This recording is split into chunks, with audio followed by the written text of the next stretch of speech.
So yeah, it's getting hotter here. I'm in Kentucky zone 7A, and it's supposed to be about 93 degrees. No, 98 degrees today. It'll feel like 103 or 104 because of the humidity and everything. So I just wanted to talk briefly about what to do with your garden when it gets that hot. I don't, and frankly, I don't have a lot of experience with that because, I mean, the humidity is what kills us here. When it gets, it can be 90 degrees with no humidity, and it feels like 90 degrees, but it doesn't feel like you're dying or you can't breathe or you're suffocating, right? Like it just, the humidity sucks in the Ohio Valley. And so, I don't have a lot of experience combating temperatures above 96, 95 degrees, especially, I mean, it's gotten that way in Kentucky before, but not so many days in a row. Like, I don't remember it being that hot, like, all week, right? And we might hit like peak days or something like that, but not the whole daggone week. So this is a new learning curve for me. I've posted videos here lately. Hello. That, you know, what I do when it's hot outside. I mean, we again battled the humidity and high temperatures, but just not for a long period of time. And so, like, what I do a lot of container gardening. You know, that's the way I started, basically with the 4x4 raised bed, a bucket and a bowl, right? And I encourage container gardening because there are a lot of folks that do not have outdoor spaces that are big, or they, you know, they may live in an apartment or only have a balcony or small porch. And so I believe that there's a place in the world for container gardening. However, it is a challenge, just like anything else, to keep those plants well watered, on a regular schedule, and fertilized, because every time we water, we are also washing out the nutrients. And so it's just a big learning curve. And I feel like every year it's something different that I'm noticing about container gardening.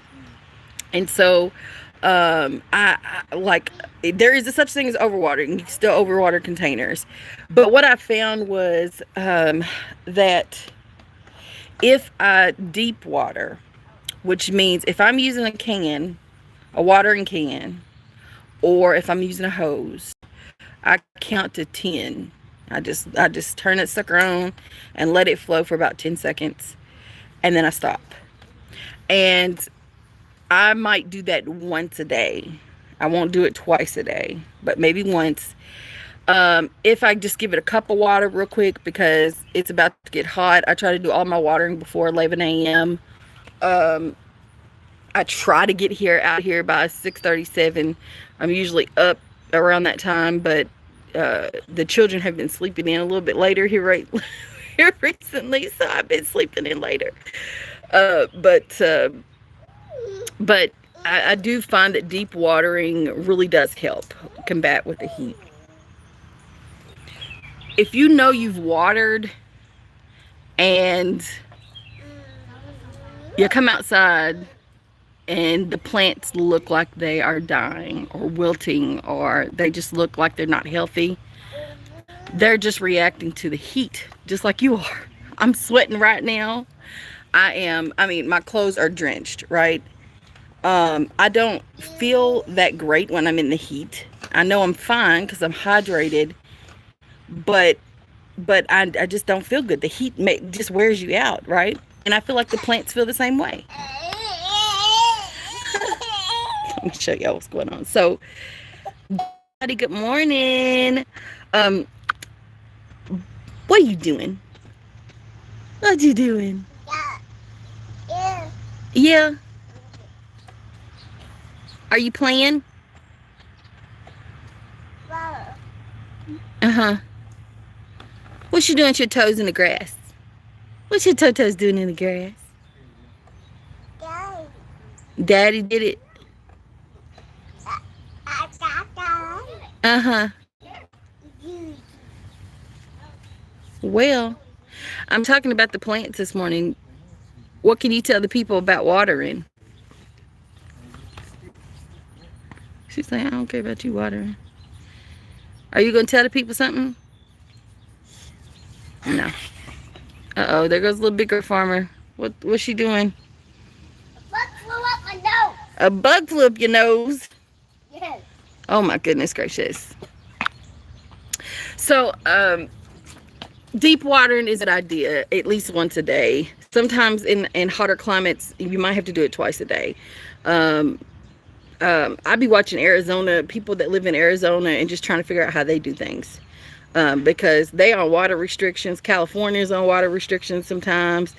And we don't have water restrictions here, but it's still kind of like the same type of, issues that they're dealing with.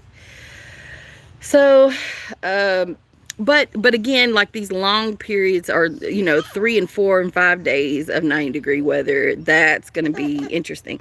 But I do find that deep watering helps. Now, it also depends on what type of plant you're watering, because I found that when I deep water my raspberry canes and blackberry, that it almost appears that I'm overwatering, and because they start to look crazy. And I'm gonna post some pictures on the community page about what they look like now, since I started doing that. They, some plants they don't like all that moisture. They would rather dry completely out, and maybe even be dry for a day or two before you water them again. I mean completely out, just desert dry. Okay. Okay, little one. Okay. So yeah, I don't know. It's crazy out here. Do you all have any suggestions on how to combat heat? I know Texas, I watch several channels from people from Texas, and they deal with 100-degree weather often. Shade cloths, mulching seems to be some, and that's good anyway. Now, you can buy shade cloths, right? Like I've bought 2 just to say that I did it, and kind of to see what the difference is between using shade cloths and sheets. And there's not much difference. So I feel like if you have some old sheets, like, use those before you spend money. Now, shade cloths, they come in different covering, like shades or measures of shade. So you can get one that's like 40% shade, where it keeps 40% of the rays out. I think that's how it works. And different percentages. But just covering, even plants sometimes that require full sun, like your tomatoes and your peppers and things, they get stressed out. And so some temporary shade for a little bit helps, especially that afternoon, like that evening when the sun is setting. I find here, like, I don't know, maybe it's just a thing, but I thought high noon was the hottest part of the day. And maybe it's because of climate change now, I don't know, but it feels like around 3 or 4 is the hottest time of day here. And so anyway, afternoon shade would be great. So if you let your tomatoes and peppers and eggplant and cucumbers and things like that get full sun throughout the day, and then late, maybe early afternoon, you shade them a little bit. I don't think they're going to fuss about that at all. I think they'll love it. So those are some things that you could do. If you have containers, maybe you can pull them into the shade, and doing that every day is a task in itself, but I'm just giving some suggestions, things that might work. And things that I've tried. I have not, things that I've tried. And they work okay. It's just, again, it's another chore, right? To have to move your containers. Maybe you do just give them partial shade. You put them where they do get morning sun, early afternoon sun, and then it is shaded out automatically. So maybe the house, up against the house, is a good place, because eventually the sun moves and your house creates a canopy, just automatically. Maybe that's something you could try. I don't know, just all kinds of different things I'm thinking. This morning in this heat, it's like 80 degrees right now, but it feels like 90. It's just, yeah, it's just hot. It's just hot. Um, Wearing long sleeves outside tends to help a little bit. It's not that comfy as you sweat, like everything's sticking to you, but it helps shade or keep some of the rays off of your skin. Black people need to wear sunscreen too.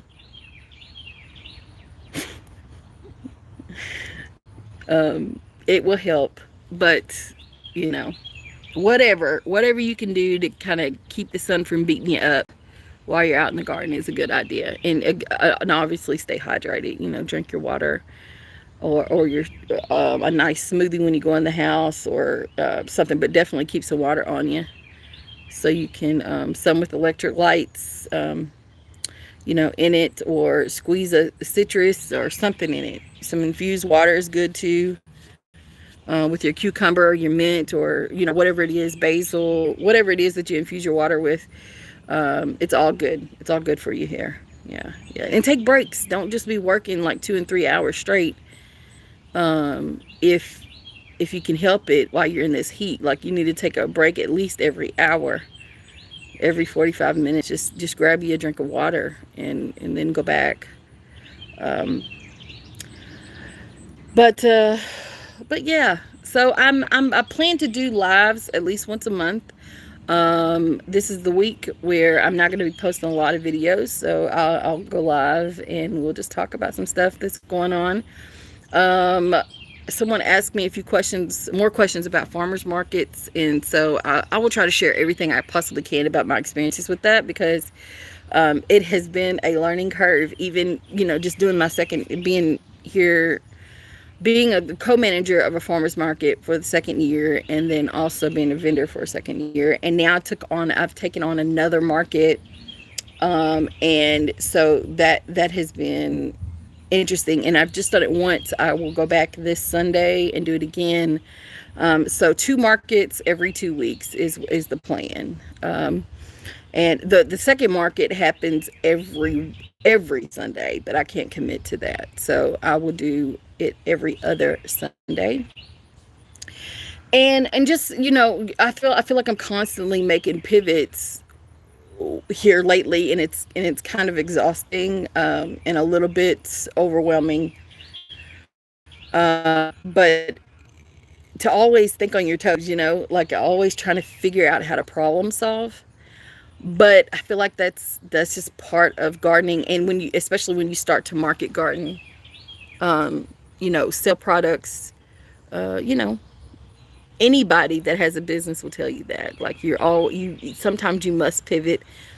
You have to problem solve all the time, or put out little fires, and make some decisions that are not easy decisions. And I'm the most indecisive person ever. So like that's why it wears me out completely, because I just want to make everybody happy, but I can't. So and that includes myself sometimes. Like I can't wait on being 100% sure about every decision that I make, right? It just can't.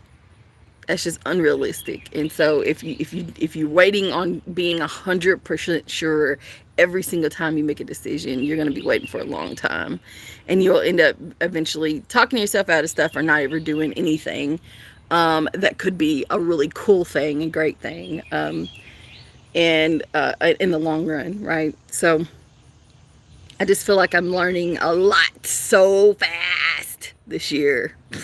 It's still early.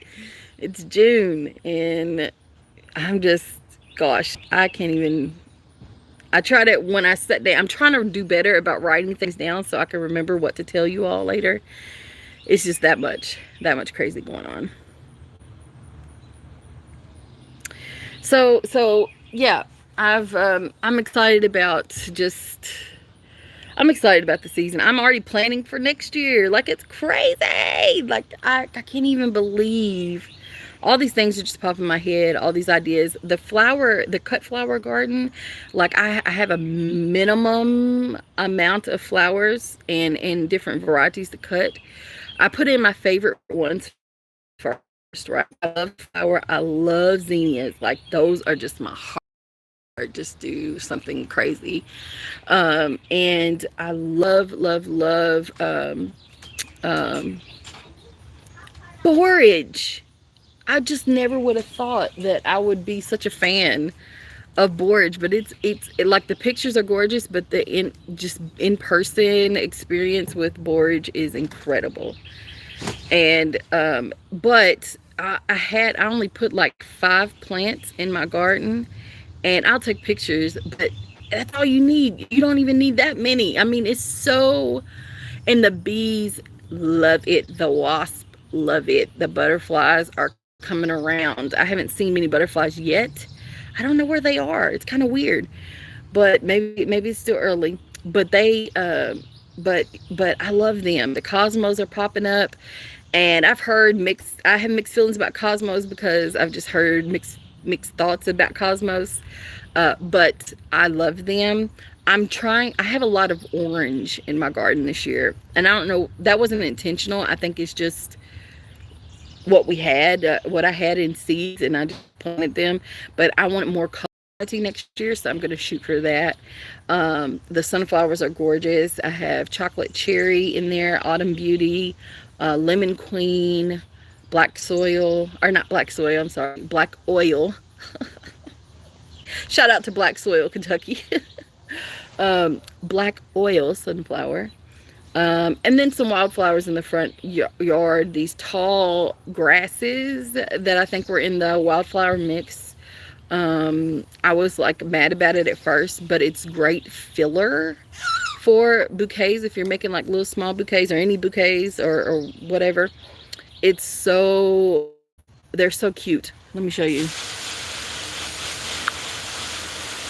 See them? Look at Fred hiding in there. He's in there. But those tall grasses are perfect for filler.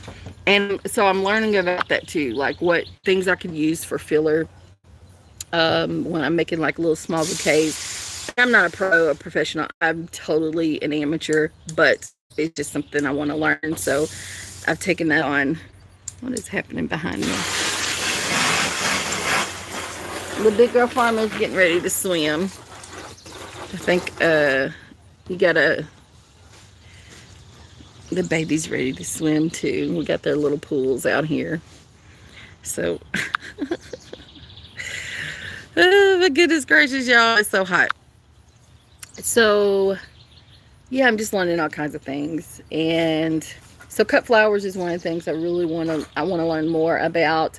If anybody has any recommendations about what flowers to use for cut flowers, or what are your favorite ones, I would love those, especially like purples. I really want more purple in the garden. Red. I love the color red as well.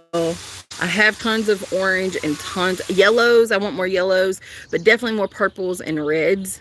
And when to plant them. So I do tons of research, y'all, but it's like you take it all in and then you don't know how to like filter it because it's so much information. So I would love to hear what y'all's favorite cut flowers are and when to plant them. Typically, I'll definitely look it up again for my zone. But my snapdragons are coming in and they're so cute. I'll send you a picture of those two.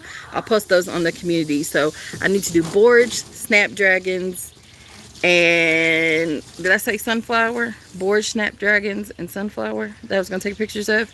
I'll just post that. And I've been posting a little bit on my Instagram as well. So Bearfruit Grow LLC is the Instagram handle. You can check that out as well. And I've posted a few flowers there, the cut flowers. But I'm excited about that. I took cut flowers to the farmer's market for the first time last Sunday, and it went really well. And I really just I didn't have time to like make bouquets or even attempt to make. I just cut them and put them in a bowl, and it was evening time. I had them set outside. I didn't take them in and put them in a refrigerator. I don't have the space for that. But they were in the shade when I cut them and put them in a bucket, and then just took the bucket to the market. And after I got my table set up, and just had some time to kill. It was like 15 minutes before the market opened. I just dabbled with them. I just played around with them. I did make, I feel like I made 3 successful bouquets, and those all sold. And some people just wanted the sunflower. Like I had 2 chocolate cherry sunflower, and the stems aren't very long on those, and so but they just wanted them, and so I just sold those individually. And so yeah, it worked out pretty good. So, and then, and some people don't want you to make the bouquet. Some people just want to make them themselves. They just come to buy cut flowers so they can make them themselves. But I do find that, like, if you have pretty bouquets in vases or vases, or you have, you know, them wrapped. I didn't have them wrapped in craft paper. I did not do that. And it was fine. But I know a lot of people use craft paper with a stick, and that kind of thing. I think I have some craft paper, but I'm not buying stickers. I'm overwhelmed with marketing expenses right now, so I'm not going to do that either. For now. But I may do it in the future. So yeah, so thank you all so much for joining me. I'm just yapping, but I do plan to do some lives and talk more about the farmers market and so other things that are going on in the community once things die down. So it was good chatting with you all. I hope that you all are doing well, and everybody stay hydrated, stay safe. COVID is still out there amongst other things, and so just use your brain, people. I want everybody to be healthy and happy, and so do your best to make sure that happens, okay? Because it's good to hear from you and good to see you. And have fun. Just have fun with everything. Things get crazy and challenging sometimes and overwhelming, but just remember to come back and remember to focus on the main thing. And if you don't know what the main thing is, then you need to answer that question first, right? Figure out why you're doing all of this. What does it do for you? How does it serve you first, right? Does it help you with your mental health? Does it help you with your physical health? Does it help you build community? Does it help you become more social and learn how to spend time around others and work with others? Does it help you with your self-control? Are you more kind to yourself and others because you garden? Do you love yourself more because you have learned to love other things and other people? And so, you know, focus on those things, and remember to come back to those things when you feel overwhelmed and you don't know why you're doing all this anymore. Okay. No, Camilla. Those are moments. So thank you all so much for watching. It's good to see you. Say bye, little big girl farmer. Bye.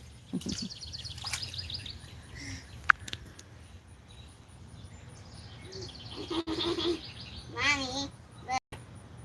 Mom, look at my water. I'm looking. Oh my goodness. Actually, standing in that bucket.